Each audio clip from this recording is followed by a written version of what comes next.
Welcome to another episode of Home Sweet Home. My name is Rod McCall. And my name is Bryce Runge. Welcome. Oh my gosh. You know, it's a good day outside. It's warm, but it's beautiful out. Well, yeah, and I'm glad we're headed away from summer and headed into fall and, football's, in full swing, college, pro. Oh, yeah. I mean, it's even my favorite university has decided to play football for the first time in, 13, 14 years. Did they win? They're on a win streak. Nice. So they're headed towards a perfect season now. Well, if we were to cancel it today, yes. Yes, I enjoy. I think we have decided that for sure fall, right around that Halloween, that weather, that change, the leaves start to change. It's just such a peaceful time, and with the weather cooling down, we get to get out on our family walks. Oh, sure, more and more. So that's always a good thing. Well, and patio weather. Oh yeah, you can go out to dinner, and we're about to head into 5 months of pretty much patio weather. Yeah. So where everybody else gets snow and ice, we get patio weather. So I guess we could call that perfect. Perfect weather. Sure. Perfect. Yeah. Perfect season. Perfect time of the year. Perfect time of the year. Where are you going with this? I feel like I see the wheels turning. Well, all right. So I deal with this a lot at school. You did too. Kids feeling stressed, anxious, and the idea that they have to be perfect. Mm-hmm. And I got to get all A's. And it wears me out a little bit that they feel that they need to be perfect. Right. And so I ran across this article, and it was talking about perfectionism. And it was basically in fact, the article is titled 4 Troubling Signs of Perfectionism. And it's written by a professional counselor. Okay. And as I was reading it, it reminded me of Sheldon Cooper of Big Bang Theory. Oh, okay. I don't really watch that, but okay. Well, it's worth watching on HBO. Okay. Or HBO Max. I've seen a couple of them, but I'm not like a major fan or whatever. Okay. Well, sorry to disappoint you. No, that's fine. I'm getting used to it. But sorry, I'm not perfect. Okay, Rod. But it got me thinking that because they come up with a few different things, but it got me wanting to discuss perfectionism and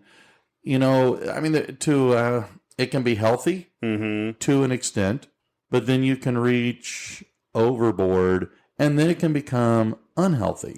Right. Yeah. Well, let's speak to me, because I could tell you right now that I at times have suffered with this, and unfortunately, there are people in my path that have suffered as well. Maybe I'm not this. Maybe I am suffering. But the people in my path, like my son, suffer more, like not knowing how, not loading the dishwasher perfectly. Oh, right. Yeah. I've had to step back and be like, dude, are you serious? Or you didn't tie the garbage bag.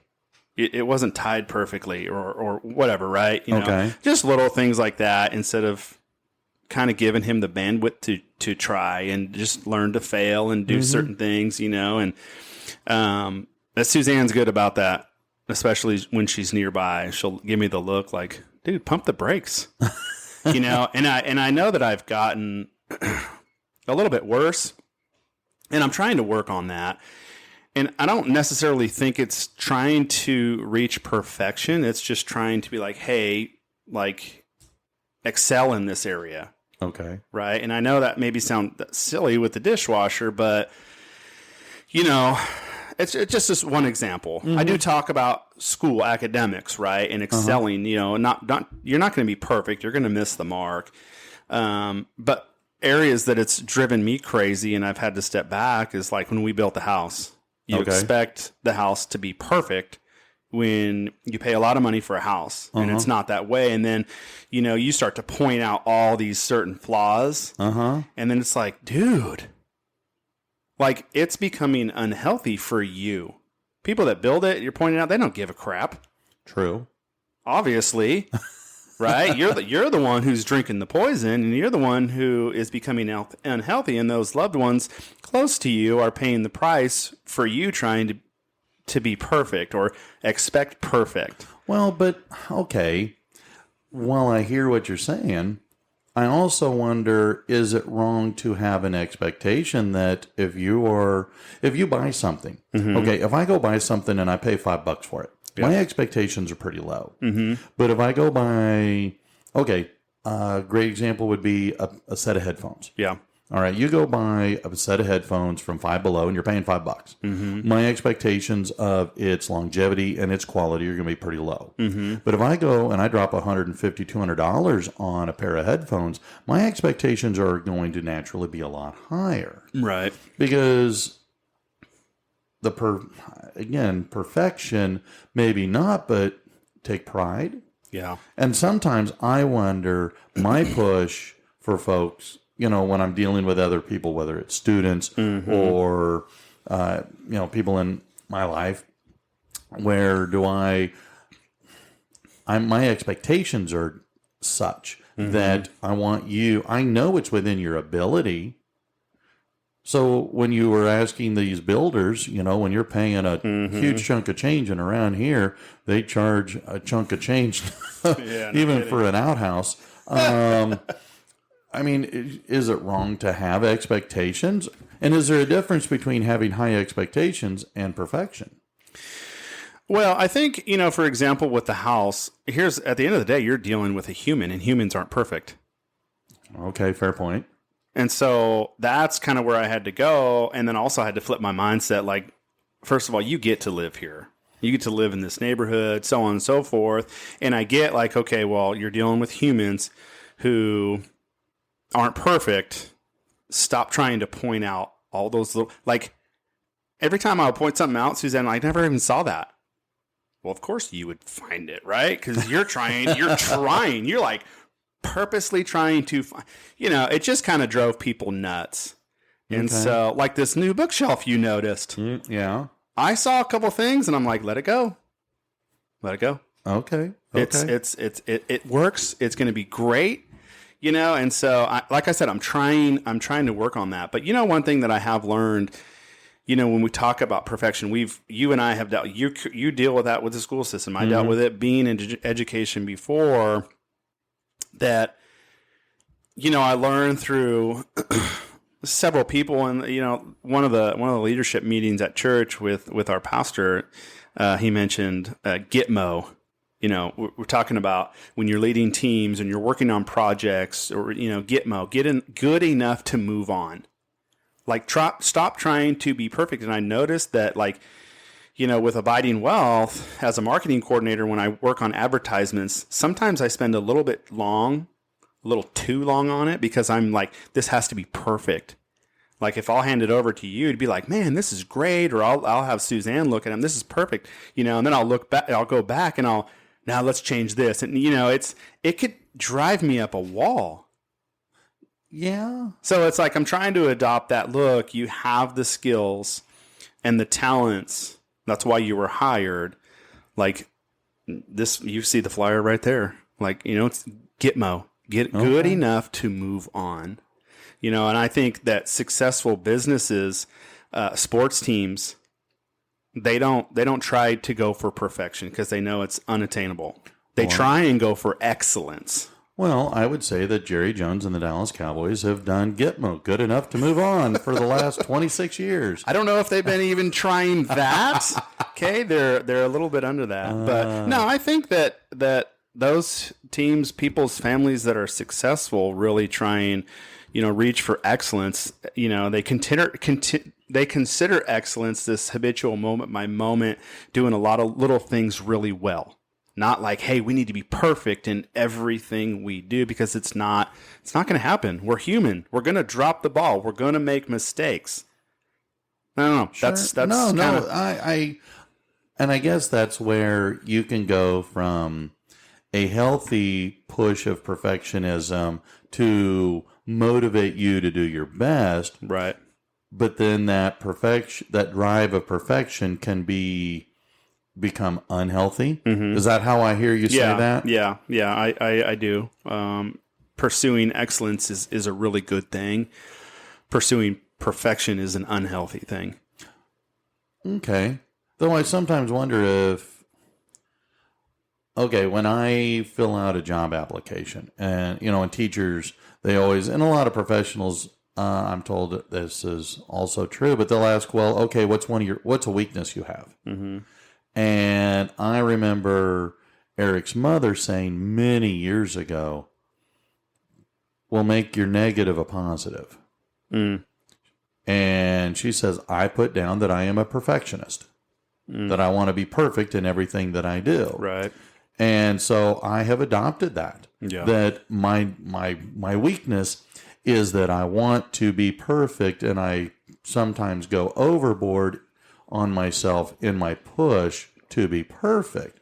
But if I hear what you're saying, finding a balance between exceptionalism and perfectionism is that sweet spot of happiness. Yeah.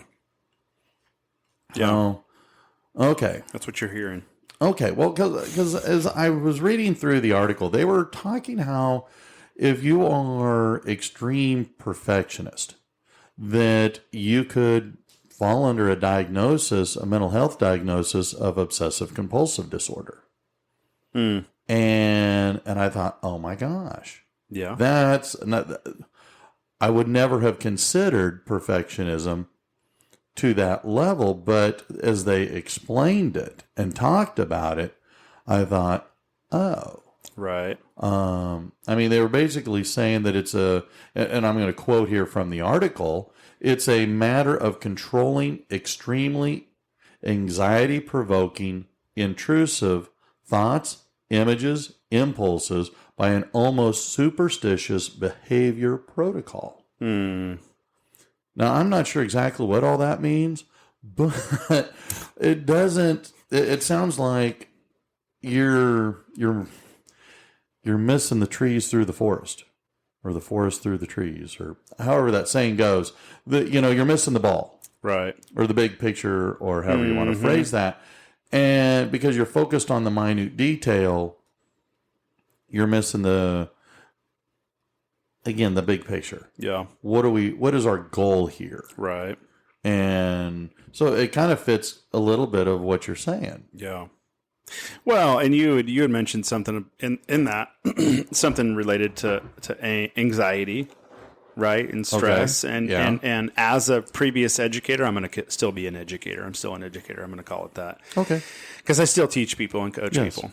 I coach you every day. Yeah. Teach you every day. I learn a lot. I noticed, and maybe it's just where we're at. Okay, I haven't been in like a title. I'm sorry, help me out. The lower income, Title I schools. Title I schools. Thank you. In quite a while, but in these areas, there has been a rise in that perfectionism, right? And so, meaning what? At least I saw that. Like, you have to be perfect. Your grades have to be perfect. You need to get in Harvard, right? You need to have the perfect job. That's the feedback I've received from students. Really? My parents need me to be XYZ, perfection. But ultimately, they're placing expectations on their children that they're not going to be able to meet. And what is that? What's the result of that? Anxiety, sure. Stress, mental health issues, depression, and then unfortunately, we have lost students, True. lost children. We've lost people lose, end their lives because they aren't able to reach those expectations that people put on them, especially our kids, right? Because they're unrealistic. They're unrealistic. Okay. Unrealistic. But it does. It puts it creates this delicacy, if you within the generation rising. You place this high expectation for perfection on this new generation. It doesn't. What am I trying to say? It backfires. It creates this delicate society. People are becoming more delicate. They're more anxious. The stress increases. And so, what their potential really is, it's impaired because someone else is placing something that's unattainable on them. Does that make sense? It really does. And you're right. I do see this a lot in the kids. And, as seniors, well, I'm supposed to do this. Mom and dad want me to do that. In fact, I had a conversation with a student today, and he was wearing a Penn State sweatshirt. And, of course, having an affiliation and a 5-year stay at State College, Pennsylvania, we were chit-chatting, and he said, well, Mom and Dad both graduated there, but, I don't want to go there. Yeah. I want to chart my own path. And I was very proud of him, but I was proud of Mom and Dad as well, of saying, okay, go where you want. Right. Yeah. Would I like you to? Sure. I'd like you to follow in our footsteps and go to our alma mater. But if doing something else will make you happy, well, then that's the bigger goal. Right. I've had a lot of athletes in classes, and they frequently talk about that mom and dad are, and depending on if it's male or female or what the sport might be, but a lot of times one of the parents is extremely dominating and, well, you're just not good enough. You're just not good enough. Right. And it's kind of like you're a 16, 17, 18-year-old kid playing high school sports. Yeah. And, just take a chill pill. But these kids feel an immense amount of frustration and pressure. I've been to various sports, baseball, basketball, football games. I'm sitting there watching the kids play, and mom or dad, a lot of them tend to be dad, but I've seen moms do it too. And they're yelling at their kids from the stand. You know better than that. Oh, yeah. Well, I've taught you better than that. Oh, my Post him up if it's basketball, or, do, whatever, different things. In baseball, the basketball, I have a really good example. I won't share, but one comes to mind. Yeah. To the point that the coach turns around to the parent and says, let me coach. Right. Well, you're sending all kinds of messages to this child of yours. Yeah. And just relax. Yeah. Well, and I think what a lot of people don't recognize, two things. One, going back to the kid at the Penn State, that's a healthy relationship between parents, child, but are still encouraging. Hey, we want you to go to college. We want you to be successful, and I'm not negating any of that by what we've been talking about, because as I will continue to pursue, help Braddock's pursue that as well, because that's good. But I like they have that relationship where okay, that's fine. That'd be awesome, right? But at the end of the day, we want you to go to the school of your choice, and we want you to be successful there. So that's good. Two, when it goes to the coaching, the parents and coaching from the bleachers, a lot of times they just don't realize they're jeopardizing the mental health of the child by placing, when you try and operate out of this belief that they have to perform at a certain level. Their high school, their middle school. Oh my gosh. And they are not, hello, these are not your Sunday playing Major League Baseball, basketball, football, soccer, whatever the professional sport is. That's not them. They're not at that level. Yeah. So it is still a game. I don't know. So I was wondering, the article provided some identifications of how to know if you're headed down this perfectionist path. Okay. Do you want to explore them, or do you have something else you want to? No. Okay. All right. So here's Just be perfect. I will be perfect in everything I do, just like in Remember the Titans. Oh, yeah. We will be. Anyway, so the first thing they talk about is perfectly disciplined routines and schedules. I mean, because I'm trying to think, I mean, I know I put that on my resume, but I don't know that I believe it, that perfection. But if you are perfectly, again, they're talking about a perfectly disciplined routine and schedule where, hey, we get up at this time, and then we eat at this time, and then we leave at this time, and we arrive at our destination, and, you've got everything mapped out. Mm-hmm. Do you do that? Do you do that as far as scheduling and mapping stuff out? Yeah, I like have an agenda. A rigid agenda. Yeah, I'm the guy that if we go on a trip, we'll have things kind of listed out. Mm-hmm. Where everyone else is just like, dude, let's just go and go with the flow. But I'm like, no, here's a list. Now, is that a list of stuff that you have to do, to pack, to take with you, things you got to have done before you can leave? Is this a list of stops that we're going to make? Or are you saying, well, okay, we need to be pulling out of the driveway at, 5:15 a.m. so that way we can make it to Buc-ee's, but we're only taking a 20-minute stop in Buc-ee's, and I'm timing. Now you're making me feel really bad about myself because I have to answer all of the above. Okay, and no, it's not. Maybe not like super extreme, but like there is somewhat of agendas for each of those things. It's like, yeah, maybe it's annoying. Well, because when I will admit, and Sherry will say, God, you're anal about it. But yes, I am that way too, where I want to be on the road at time X because our destination, we are going to arrive at Y. Right. And I want to be there by Y. Yeah. Now, we get there earlier, great, but I don't want to be there later than. Mm-hmm. And so, I will admit that I am that person that uses the GPS as a challenge. Because when GPS says from point A to point B, hey, it's going to take you, like, okay, going to my mom and dad's, it takes a good 5.5 hours. Mm-hmm. I love to make it less than 5 hours. Right. Or make it less than. But, like, okay, we're going to go see Eric at the end of October. Mm-hmm. And from here to Salina, Kansas is 6 hours. I mean, I cannot shave any more time because you've got a couple of potty stops and a gasoline fill-up spot. So, yeah. But, again, I want to be here at time, right? At this time. So we have to. So hurry up. Mm-hmm. So in that respect, I guess maybe I am.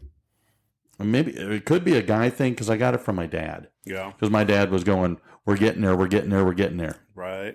But I know people that they're going, well, we're on an adventure, and when I feel like stopping, we'll stop. And if something strikes my fancy, we're going to pull over, and we'll stay until my fancy has been resolved or satisfied. I mean, I can't do that. Yeah. But I don't know. You saying that, and maybe we've gone off the rails here, but us go off the rails? Maybe not. Going back to when we were on tour, in our skating life, in my skating life, we had to be at a certain place by a certain amount, certain time, at least in my head. Mm-hmm. And, reflecting back, I always bring it up, like whenever those stories come up, we went on our tours or whatnot, and we missed out on a lot of things because I had this agenda and we needed to be here. Mm-hmm. Like we blew right through Niagara Falls, didn't stop. Now, when I look back, I'm like, that was dumb. Why were you in such a hurry? Why did you need to be here at a certain amount of, certain time? But you missed out on a lot of things. We drove through Tennessee and we didn't go through Graceland. And it's like, because I felt like I needed to be here at a certain time when I really didn't. Mm-hmm. And so that belief that I needed to be here at a certain amount of, certain time caused not only me, but the people who were with me. There was like 5 team skaters and we all missed out on that. Sure. And so I do look back and I'm like, well, that was kind of dumb. I think it's okay to have a plan. I think it's okay to have a routine. I think it builds structure, and that's a fine thing. I think where, at least if I understand the article correctly, where it goes overboard is when it becomes inflexible. And so, okay, so in regards to routines and schedules, I get up at between 5:15 and 5:20 every morning. I go for a walk, I eat breakfast, I shower, and off to school. And my day is blank, blank, blank. I like having structure. Summertime is my antithesis. Yeah. Because there is little structure. Right. But I think I understand the difference, structure versus inflexibility. So I would say that while we have this, we're not tied to it. Yeah. So, okay, so we're not totally that bad. Okay. Yeah. Have a structure, but don't be inflexible. Yes. Yes. You know me, I'm flexible. I'm a go with the flow. I'm a whatever kind of guy. Yes, sure, totally. All right, so the second one is over-attentiveness to details. Oh, gosh. Okay. If I was attentive to details, life would be a lot more simple for me, but I am not this. Again, when I was reading through this, I was thinking of Big Bang Theory and Sheldon Cooper. And if anybody's ever watched Big Bang Theory, Sheldon is very much a routine guy. I mean, he even has his bladder on a routine. Oh, my gosh. But he's also attentive to details to the extreme. I don't know that I pay attention to really any detail. Yeah. I'm a blunt force trauma kind of thing. And so, I don't know. What do you think about that? Yeah, I struggle with it. I could tell you that right now. Going back to the house story. There was a lot of details. Like, when we drive through the neighborhood, they finishing up a house, they'll be like, oh, well, that's crooked, bricks or whatever, bricks. And Suzanne be like, where? Like, you don't see it? No, I don't. I'm like, here it is. It's right there. Like, and it take us 5 minutes for you to figure it out. And it's like, oh, well, now I see it. Like, like I would have never seen it if you, that goes back to that. And maybe that's a flaw. I don't know. Sometimes it's annoying, but I do think there are benefits to paying attention to detail, that attention to detail, to a certain degree, based on what you probably were going to read is. Well, they are, and it does say that I will say that this is probably, I am as far from this as you can get. Show you how attentive to detail. I looked up when my college class began, and I swore I would have bet money that the class started this past Saturday. Oh, Lord. So I log in Friday night, because usually they drop stuff the night, Friday night or Friday afternoon before the course begins on Saturday. Well, it's about 6:30, 7 o'clock, and I log in. I misjudged by a week. It had started the week before, and my very first assignment was due this past Friday at midnight, and I'm going, OMG. Now, lucky for me, you got it done. I had gotten it done because I had already been reading the text as necessary, but I was freaking out. Right. And so anyway, I need to do a better job, but I don't know. It says here that pathological perfectionists often do not make good project partners in school or at work because they'll demand control of the task. So that details are attended to correctly.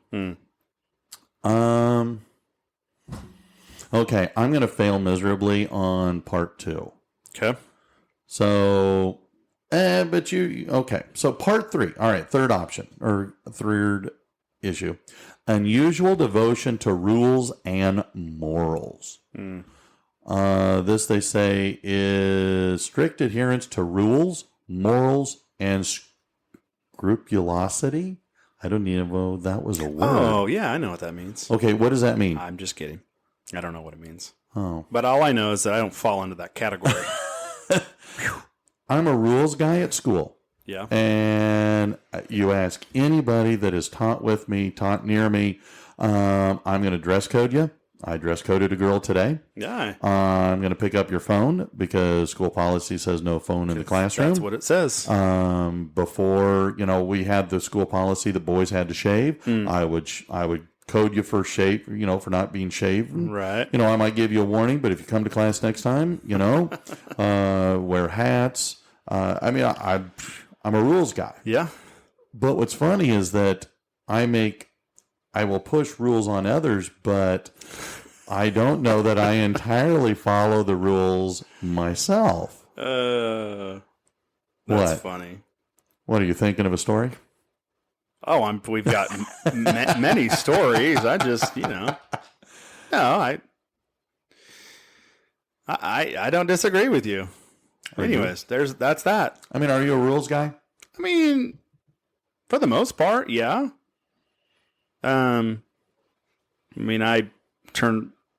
roll California roll the stop signs quite a bit. Well, if it's got a white border, stop is more of a suggestion. Right. I speed up on yellow. Oh, yeah. I always remember growing up, it was green means go, red means stop, yellow means go like hell. Yeah. That's what I was raised on. Okay. What's funny is I'm reading through this. It says that coloring within the lines is more than just a suggestion for somebody with, that is, an extreme perfectionist. Yeah. All right. So we both agree that we're both not that. Right. Okay. All right. So here's where I think I do kind of fall back into the idea that maybe I'm a little more perfectionistic than I should be. And it's called analysis paralysis. Analysis paralysis. All right. And it says that perfectionists are bent on having an immense ability to make decisions for fear of making the wrong decisions. Yeah. So they don't make any decisions at all. There have been many times where I've waffled, and it's kind of like, well, what do you want to do? I don't know. What do you want to do? I don't know. What do you want to do? And so I have found myself here because I don't want to be wrong. We do this all the time at our house. What do you want for dinner? I don't know. What do you want for dinner? Right. I don't know. What do you not want for dinner? We'll dance this song, 20 minutes. Indecisiveness. Yes. Yep. And because I don't want to be wrong, because at my house I get yelled at because I make the wrong thing, or I make it too hot or too cold, or, right. I overcook it, or I undercook it, or and I'm going, kiss my butt. Yeah. And Sherry, I've gotten to the point, and Sherry says, hey, you know what? You make what you want. And if they don't like it, they don't have to eat it. They can find something else. So tonight we're having hot dogs and tater tots. There you go. You don't like it? Kiss my grits. You're having grits too? No. Oh. They can just kiss my grits. Oh, okay. So I don't know. Are you? How do you fall into this category? Yeah, I think previously it was I dealt with that quite a bit. That pressure. Like if I make the wrong decision, that's going to end poorly. And then that's going to bring on a slew of negative thoughts, fears of failure. I do it again. I'm going to fail. Right? It brings about a threat to your self-esteem, and then you end up in paralysis, not making any decisions at all because I have to be perfect. So you don't make any plans or you don't make any decisions. But yeah, well, yeah, I get that. I get that part. So it's fair to say that we understand the role of perfectionists. We understand how easy it is to kind of fall in this trap, especially when we project it on others. Right. I don't know that I am a perfectionist, but I will say that I feel like I've projected it at times onto others. Yeah. So Yeah. I guess the moral of the story is take care of you, stop trying to rule others. Yeah, that's a really great way to put it. You know, sharing earlier about how I do that with Braddockson now with the girls. You know, sometimes I even do it with Suzanne. Sometimes I get checked quickly. You know, it's not coming from a bad place because I want what is best. But I also have to understand that there is a difference, right? You could push too hard, and then you could push away. And so, while I want my kids I want them to pursue excellence, right, and to be their best, and to do the best in all that they can, I need to be careful that I'm not trying to push perfection. Okay, they need to understand. I need to understand. You need to understand. We all need to understand that we're going to make mistakes. That we're not perfect. That failures aren't fatal. We need to accept that it's part of the process. I would argue that failure is a necessary component for success. Right. Yeah. You know, it's just part of the growth process. It's how we grow. It's how we get better. Right. And so, anyways, well, you know, let's just say that we have a lot more work to do and growth to be had to make our podcast perfect. I think so. I agree with you 100% because we're definitely not. How do you turn this thing off? Oh, well, all right. I guess that brings us to the end. Okay. So was that a perfect episode? What do you think? I don't know. We started out okay. It was a perfect segue to the topic. It was. And now we're trying to figure out a perfect segue to the end. So how about we just go, thank you. Until next time. Well, how about Gitmo? Get good enough to move on. Hey, it's government work. Good There enough. you go. Hey, pursue excellence, not perfection. Okay? Take care of your mental health and call it a day. Works for me. Okay, goodbye. All right. I'm Rod. I'm Bryce. Ciao.